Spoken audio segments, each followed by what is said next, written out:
I'm not going to explain the point that I'm trying to make because this is for the people that get it without any explanation.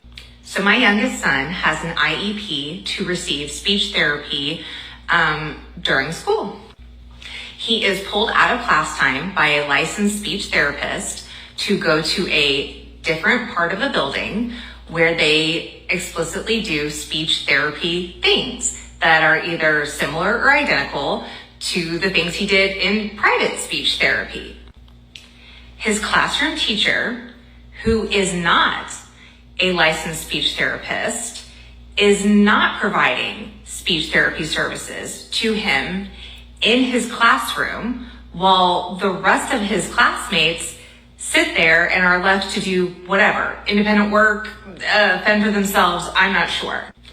In fact, it would seem rather inappropriate that his classroom teacher would give him specialty services for speech therapy, considering that she is not licensed or has not received any type of formal education to provide these services.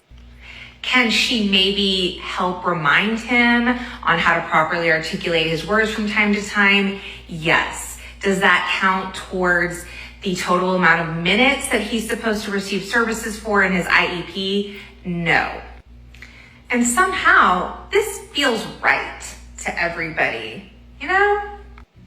After spending literal thousands of dollars on private speech therapy before he started receiving services from our school district, I can tell you I'm very glad that he gets pulled out for these sessions. Really, my only feedback would be is that I wish more of it could be one-on-one if possible. But I would in fact be very, very upset if somehow the expectation was going to be that he would receive these services in the midst of his classroom with 20 other kids around. Because that is not an ideal environment for targeted intervention.